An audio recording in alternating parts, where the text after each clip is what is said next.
बिस्मिल्लाहिर्रहमानिर्रहीम। वीडियो देखने वाले मोअज़्ज़ज़ नाज़रीन को मेरा अस्सलाम वालेकुम। नाज़रीन मोहतरम, रात का तकरीबन 1 बजा है। हर तरफ पुलिस ही पुलिस है। एक बख्तर बंद गाड़ी से घर का गेट तोड़ा जा रहा है।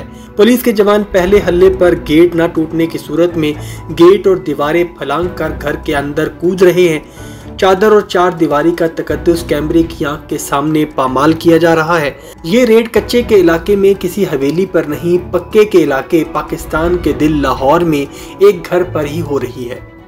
ये घर साबिक वज़ीर आला पंजाब चौधरी परवेज इलाही का है। पुलिस करप्शन के एक मुकदमे में साबिक वज़ीर आला को गिरफ्तार करना चाहती है। इस केस में लाहौर हाई कोर्ट से चौधरी परवेज इलाही की जमानत हो चुकी है। क्या आईने पाकिस्तान में किसी मुल्ज़िम को गिरफ्तार करने का ये तरीका लिखा है कि आधी रात को हर हक, हर तकद्दुस और हर तहफ़्फ़ुज़ को पामाल करते हुए ये तमाशा लगाया जाए, मुल्ज़िम की पगड़ी को सरे बाजार उछाला जाए, उसके घर वालों को हरासा किया जाए। पुलिस घंटों तक ये रेड करती रही और हत्ता कि उसने साथ वाले साबिक वज़ीर आज़म चौधरी शुजात हुसैन के घर भी तोड़ फोड़ की कोशिश की, जिससे उनका बेटा सालिक हुसैन जख्मी हो गया।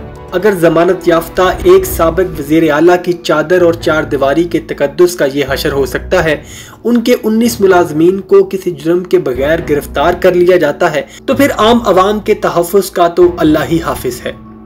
अहम तरीन सवाल ये है कि चौधरी परवेज इलाही के घर पर रेड करवाई किसने? निगरान हुकूमत का तो ये काम नहीं था। वफाकी हुकूमत ने इस रेड से ऐलान लाताल्लुकी कर दिया है। फिर किसने कराई है ये रेड? ये बताना वफाकी हुकूमत का काम है। नाज़रीन को याद होगा कि जब मरीम नवाज और उनके शौहर कैप्टन सफ्तर 19 अक्टूबर 2020 के रोज कराची के एक होटल में ठहरे हुए थे, उनके कमरे पर भी इसी तरह रात गए रेड की गई थी और कैप्टन सफ्तर को गिरफ्तार कर लिया गया था। इस पर सिंध की सूबाई हुकूमत को बहुत खिफ़त उठाना पड़ी। ताहम अगले ही रोज सिंध हुकूमत ने इस रेड की भरपूर मजम्मत की और इससे ऐलान लाताल्लुकी किया और इसकी जिम्मेदारी वफाकी हुकूमत पर आयद कर दी। नाज़रीन, पाकिस्तान की तारीख यही बताती है कि जब कभी सियासतदानों का टकराव हद से बड़ा है और वो अपने मामलात व मसाइल को मुज़ाकरात की मेज़ पर हल नहीं कर सके, तो फिर तीसरी कुव्वत को मुदाखलत का मौका मिला। जब ये कुव्वत आती है तो फिर आसानी से नहीं जाती।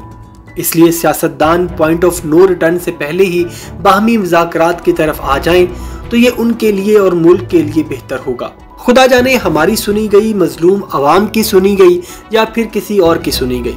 हम इस बहस को नज़रअंदाज करते हुए सियासतदानों का शुक्रिया अदा करते हैं कि वो आखिरकार मुज़ाकरात की तरफ आ गए हैं। सबसे पहले अमीर जमात इस्लामी जनाब सिराजुल हक ने लाहौर में एक ही रोज वज़ीर आज़म शहबाज शरीफ और जनाब इमरान खान से मुलाकातें करके हुकूमती इत्तेहाद और तहरीक इंसाफ को मुज़ाकरात के लिए कायल किया। इस कार्य खैर के लिए अपनी और अपनी जमात की खिदमत पेश कर दी। अब तक पीडीएम और पीटीआई दोनों की मुज़ाकराती टीमों के दरमियान पार्लियामेंट हाउस में 2 मुलाकातें हो चुकी हैं।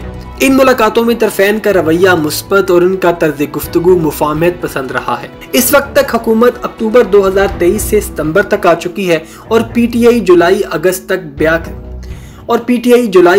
तक बैक वक्त एक ही रोज कौमी और तमाम सूबाई हुकूमतों के इंतखाबात के इनेकाद तक आ चुकी है। मुज़ाकरात के दौरान फ़रीक़ैन की कोशिश यही दिखाई दे रही है कि वो आपगीनों को ठेस लगाने से इज्तनाब करें और नहायत एहतियात से काम लें।